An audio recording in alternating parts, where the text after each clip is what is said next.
शनिवार को आए एग्जिट पोल ने सोमवार को बाजार में गजब की तेजी भरी। निफ्टी नए रिकॉर्ड बना गया, सेंसेक्स ने भी नए रिकॉर्ड बनाए, लेकिन सोमवार की तेजी मंगलवार को हवा हो गई। गिरावट इस कदर आई कि निफ्टी एक वक्त पे 8% से ज्यादा नीचे था। सेंसेक्स भी 8% के आसपास के गोते लगा गया। जो सेंसेक्स 76,000 के लेवल को कल क्रॉस कर गया था, वो आज एक बार को 70,200 के आसपास भी चला गया। निफ्टी में निफ्टी 50 के जो शेयर्स हैं उनमें निवेशकों के एक वक्त पे 18 लाख करोड़ से ज्यादा डूब गए थे। लेकिन इन सब चीजों के बीच ये समझना जरूरी है कि शेयर बाजार ने ऐसे रिएक्ट क्यों किया, निवेशकों को क्या करना चाहिए, पॉलिटिकल मायने क्या है इस रिजल्ट के। मेरे साथ मेरे दो सहयोगी हैं, मेरे साथ हैं सुदीप और मेरे साथ है नियति, जिनसे हम समझेंगे कि पॉलिटिकल और मार्केट के हिसाब से इस रिजल्ट को और मार्केट की रिएक्शन को कैसे समझना चाहिए। सुदीप, सबसे पहले मैं आपसे ये समझना चाहता हूं कि ये जो पॉलिटिकल इवेंट था ये कैसे टर्न आउट हुआ जिस पे मार्केट ने रिएक्ट किया। देखिए, सबसे पहले एक बात तो तय है कि मोदी जी दोबारा सत्ता में आ रहे हैं, हैट्रिक लगा रहे हैं, तो 290 सीट के आसपास उनका है। लेकिन ये प्रॉब्लमेटिक उनके लिए क्यों हुआ और मार्केट के लिए क्यों हुआ, क्योंकि पूरी डिबेट ही बेसिकली 400 सीटों की थी। 350 से 400 के बीच का एग्जिट पोल्स में ये अंदाजे लगाए गए थे और तमाम जगह। लेकिन अब 290 सीट के आसपास का रुझान दिख रहा है, इसलिए एक बड़ा लॉस है। तो मुझे लगता है कि ये इसलिए मार्केट में ज्यादा हलचल है। तो मार्केट ने ये रिएक्ट किया है कि प्रेडिक्शन जितनी थी उतना उससे बहुत कम एक्चुअल नहीं हुआ। ठीक है, लॉस है। बिल्कुल। मार्केट के पर्सपेक्टिव से मैं नियति आपसे समझना चाहता हूं कि ये एक एक्सपेक्टेशन से तो कम रही सीटें, लेकिन फिर भी सरकार बन तो रही है। बीजेपी की सरकार वापस हो रही है, मोदी सरकार का तीसरा कार्यकाल एक बार होगा फिर से। लेकिन ये मार्केट का रिएक्शन इतना ज्यादा क्यों था? क्या ये सिर्फ एक पॉलिटिकल या फिर कुछ टेक्निकल वजह भी है पीछे मार्केट में? नहीं, बहुत टेक्निकल वजह है और बहुत साइंटिफिकली इसको बाकी सारे एक्सपर्ट्स ने इसको पढ़ा भी है। एग्जिट पोल के बाद हुआ ये था कि सोमवार को बाजार में बहुत सारी लॉन्ग पोजीशंस बन गई थी। करेक्ट। अब वो लॉन्ग पोजीशंस जब बनी हैं, आज जब नतीजे अनुमान से कम आए हैं, जो रुझान अभी तक देखने को मिल रहे हैं, उसमें जो 400 की बात हो रही है उसमें रुझानों से अगर कम आ रहा है तो उसमें थोड़ी सी निराशा हुई है, इसमें कोई शक नहीं है। तो अब इन नतीजों के बाद आज जो ट्रेडर्स हैं वो अपनी लॉन्ग पोजीशंस काट रहे हैं। राइट। सो अब बाजार में जो नई शॉर्ट पोजीशंस हैं अब वो बन रही हैं। हालांकि ये भी इम्पॉर्टेंट है जानना कि अभी तक बड़े पैमाने पे किसी भी तरह की शॉर्ट कवरिंग नहीं देखी गई है। तो आज भले ही बाजार ने नेगेटिव रिएक्ट किया हो, क्योंकि एक बात और है विकास की, बाजार काफ़ी लंबे समय से ऊपर चढ़ रहा था। राइट। तो एक हल्की गिरावट आना ज़रूरी था। हाँ, निराशा के बाद अपनी जो आप लॉन्ग अनवाइंडिंग कहते हैं उसको आपने कर ली है, लेकिन हाँ ये भी इम्पॉर्टेंट है कि अभी तक कोई बहुत बड़ी गिरावट के आगे संकेत नहीं दिख रहे हैं। क्यों? क्योंकि थोड़े दिनों में स्टेबिलिटी आ जाएगी। आज ये क्लियर है कि मैंडेट वापस आ रहा है। राइट। एनडीए सरकार वापस आ रही है और पूरा ही बाजार एक ही बात पर टिका हुआ था कि लॉन्ग टर्म में पॉलिसी की कंटिन्यूटी और रिफॉर्म्स की कंटिन्यूटी और स्टेबिलिटी, तो वो तीनों चीजें अगर मिल ही रही हैं, आज को छोड़ दीजिए, आज के आगे और पीछे के 2 दिन और छोड़ दीजिए, पर उसके बाद एक स्टेबिलिटी आएगी और बाजार में आपको वापस से उसी तरह का निवेश देखने को दोबारा मिल सकता है। बिल्कुल। मार्केट को स्टंट पसंद नहीं है, बिल्कुल। मार्केट स्टेबिलिटी चाहता है, कंटिन्यूटी चाहता है। correct, और वो दिख रही है। लेकिन नी जर्क रिएक्शन सिर्फ इसलिए है क्योंकि जो एग्जिट पोल्स थे या जो उम्मीदें थी उससे थोड़ा कम रहा पूरा मामला, सीटें कम आई।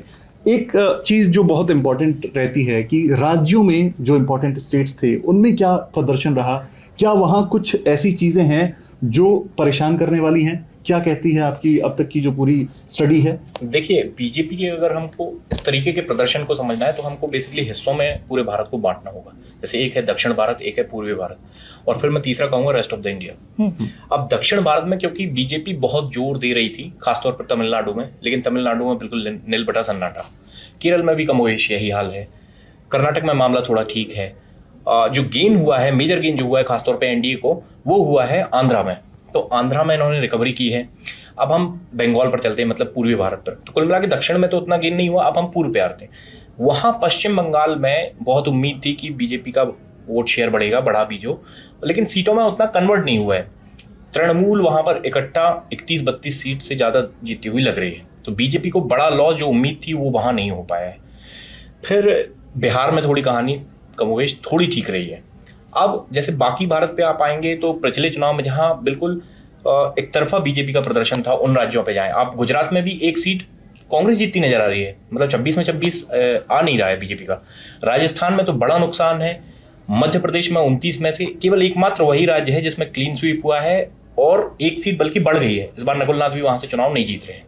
ये हो गई बात जहां पर पिछली बार बहुत बेहतर प्रदर्शन था। छत्तीसगढ़ में भी इनकी सीट कम हुई है।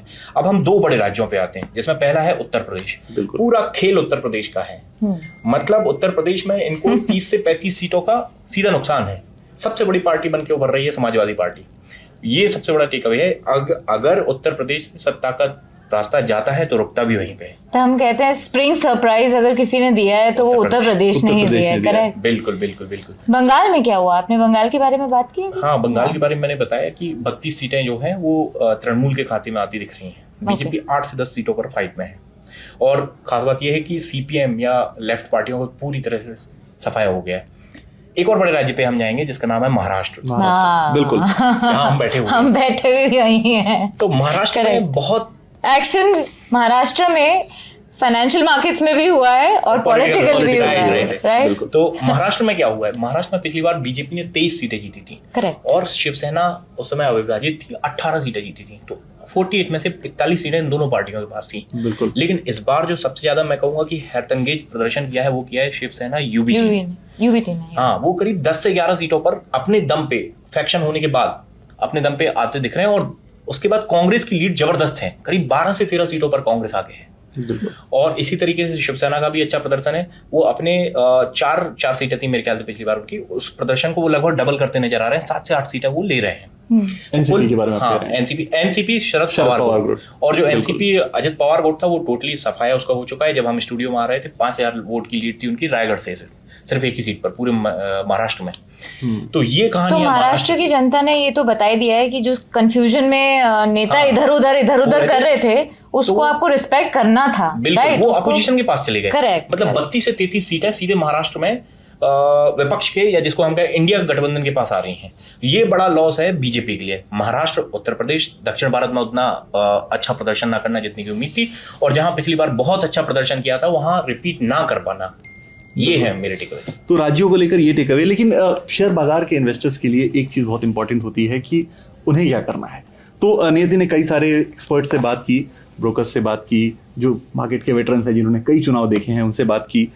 उनका क्या कहना है, क्या उनके एडवाइस है रिटेल इन्वेस्टर्स को, खासकर वैसे इन्वेस्टर्स को जिन्होंने एग्जिट पोल देखने के बाद कोई इन्वेस्टमेंट की, या जो इस तेजी को प्ले करना चाहते थे और उन्होंने इन्वेस्टमेंट की, लगातार लॉन्ग है वो मार्केट में, उनको लेकर क्या कह रहे हैं ये एक्सपर्ट्स? देखिए, एक्सपर्ट से हम पूरे ही अपने चैनल पे एनडीटीवी प्रॉफिट पे भी बात कर रहे हैं। हम लोगों ने भी काफ़ी सारे एक्सपर्ट से बात करी है और कमोवेश सब लोग एक ही बात कह रहे हैं कि अभी फिलहाल थोड़ा सा कॉशियस हो जाइए। क्यों? क्योंकि मार्केट काफ़ी लंबे समय से लंबा चल ही रहा था, राइट? और तेज़ी लगातार चल रही थी। एग्जिट पोल के बाद जो एकदम उछाल आया था वो कंटिन्यू होने की सबने ही उम्मीद लगाई थी। लेकिन ऐसा नहीं है कि बाजार ये भांपा नहीं था, बाजार ने भांप लिया था। तभी आप देखिए कि लॉन्ग पोजीशंस भी बनी है और उसकी अनवाइंडिंग आज हुई भी है। इसके लिए ही हुई है क्योंकि अब जिस तरह का मैंडेट आया, या अब जो आ रहा है रुझानों में, अच्छा हाँ, हमें क्लैरिफाई कर देना चाहिए कि अभी पूरे नतीजे नहीं हैं, ये अभी रुझानों की तरफ से ही हम बात कर रहे हैं। और शाम तक और देर रात तक थोड़ी पिक्चर और क्लियर हो जाएगी जब एक्चुअली आंकड़े आ जाएंगे।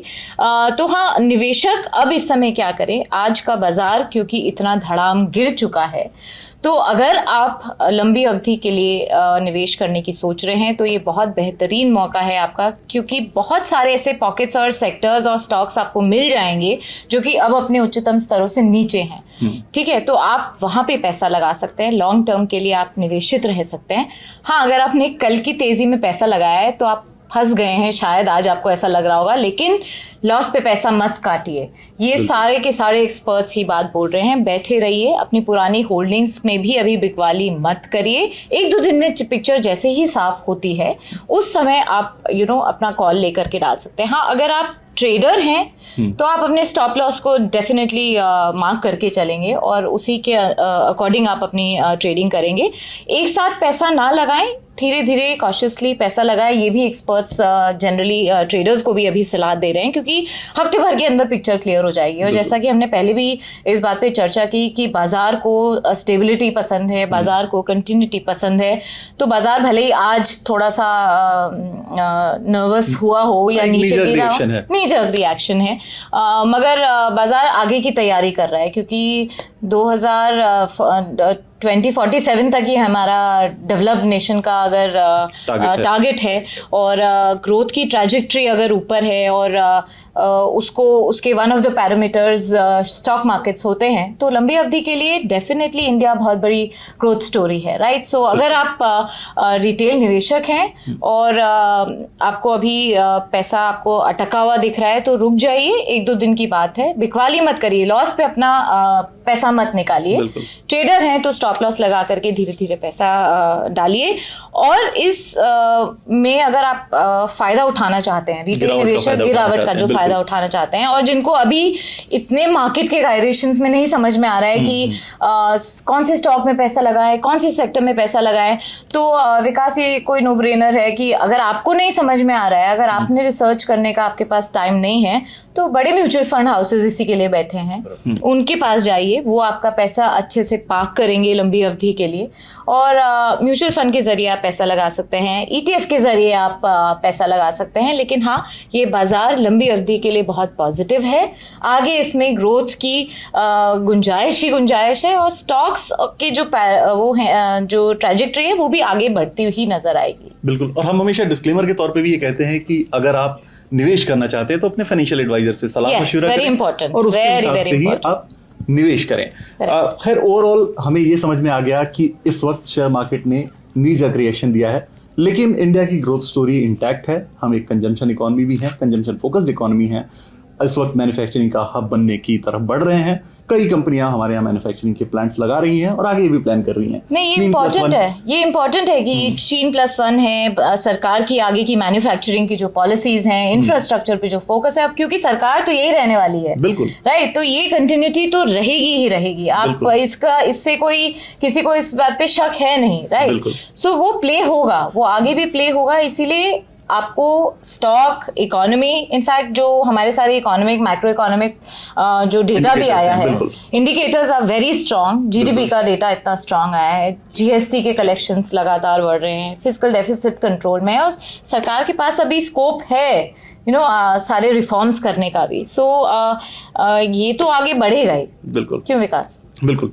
सो ओवरऑल ये है कि आपको इतना भी नहीं डरना है, आपको थोड़ा पेशेंस रखना है। मार्केट नी जर्क रिएक्शन देता है क्योंकि उसमें बहुत सारे टेक्निकल चीजें भी होती हैं, कई ट्रेड्स लगे हुए होते हैं, तो आपको इमीडिएटली किसी गिरावट से घबरा कर नीचे पैसा निकालने की कोशिश नहीं करनी। 1-2 दिन की बात है, हफ्ते भर की बात है, हफ्ते भर में सारी चीजें क्लियर हो जाएंगी, सब स्टेबलाइज हो ही जाएगा, राइट। बिल्कुल बिल्कुल। तो फिलहाल हम इस डिस्कशन को यहीं खत्म करेंगे। हमने शेयर बाजार को समझा, हमने पॉलिटिकल एंगल्स को समझा, और अगर आप इस गिरावट का फायदा उठाना चाहते हैं तो आपको क्या करना चाहिए, ये एक्सपर्ट्स का नजरिया भी हमने आप तक पहुंचा दिया है। खैर, आपके फायदे की जो भी सारी चीजें होंगी वो हम आप तक लगातार लाते रहेंगे। एक बात आखिरी में जाते जाते ये हम जरूर आपको रीट्रेट करके बताना चाहेंगे कि ये एग्जिट पोल के ऊपर बेस्ड डिस्कशन है। जब हम ये रिकॉर्ड कर रहे हैं वीडियो, तो उस वक्त हमारे पास सिर्फ रुझान है, नतीजे अभी पूरी तरह नहीं आए हैं, वो शाम तक आएंगे और उसके बाद ही अंदाजा सही लगाया जा सकेगा कि कितना फायदा किसका हुआ और कितना नुकसान किसका हुआ। फिलहाल तब तक के लिए आप ये कर सकते हैं कि इस वीडियो को अपने दोस्तों के साथ शेयर करें, और ऐसे ही इंटरेस्टिंग कंटेंट के लिए, आपके फायदे की खबरों के लिए NDTV प्रॉफिट हिंदी को सब्सक्राइब करें। नहीं, और हमारे सारे सोशल मीडिया को जरूर फॉलो करिए, क्योंकि वहां पे आपको बेहतरीन अपडेट्स मिलेंगे और पल पल की खबरें आपको सिर्फ और सिर्फ NDTV प्रॉफिट हिंदी ही दे रहा है।